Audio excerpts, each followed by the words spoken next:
Астероид, метеорит жана кометалар. Италиялык астроном Пиацци 1801-жылы астрономиялык байкоолорду жүргүзүп жатып, Букачар топ жылдызы боюнча акырын кыймылда болгон жылдыз сыяктуу объекттин бар экендигин аныктаган.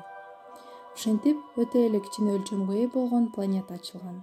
Аны Церера деп аташкан. Көп өтпөй ушул сыяктуу 3 планета ачылган.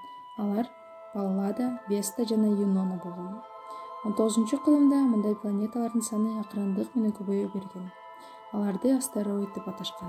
Грек тилинен алганда бизче жылдызга окшош дегенди түшүндүрөт. Азыркы мезгилде 1800гө жакын астероидтердин орбиталары белгилүү. Алардын ичинен эң эле жарыгы Веста. Эң чоң Церера астероидунун диаметри 780 километрди түзсө, эң кичине астероид Юнонанын диаметри 200 километрди түзөт. Марс жана Юпитер планетасынын орбиталарынын ортосунда астероид алкагы деп аталган зона бар. Анын себеби 97% астероиддер так ушул жерде жайгашкан. Планета аралык мейкиндикте астероид сыяктуу телолордун саны өтө эле көп. Биз алардын эң чоңдорун гана байкай алабыз. Мындай телолор өз ара кагылышып, майда бөлүкчөлөргө ажырап, кээ бири жерге метеорит түрүндө түшөт. Метеорит.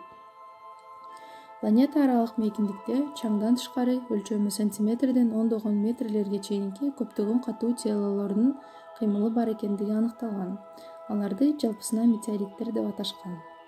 Орточо эсеп менен 40 000 метеориттин ичинен бирөө гана жерге түшөт. Азыркы күндө өлчөмү ар түрдүү 3000ге жакын метеорит бар.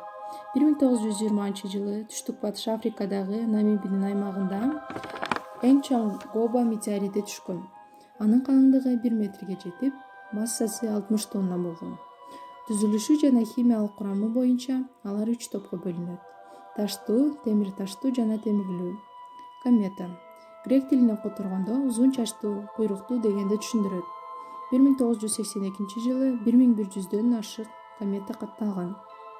Аларды башы, ядросу жана куйругу деп 3 бөлүккө ажыратууга болот. Башынын диаметри кээде көптөгөн 1000 километрге жетсе, куйругу күн жагынан башталып, ондогон, жүздөгөн миллион километр созулат. Орто эсеп менен жылына 10го жакын кометаларды байкоого болот. Куралданбаган көз менен жакшы көрүүгө мүмкүн болгон кометалардын саны 100 жыл ичинде 5-6 гана комета болот. Даярдаган номер 52-Кыргыз Түрк Достук атындагы мектеп лицейинин 11-А классынын окуучусу Камалова Айгүзел.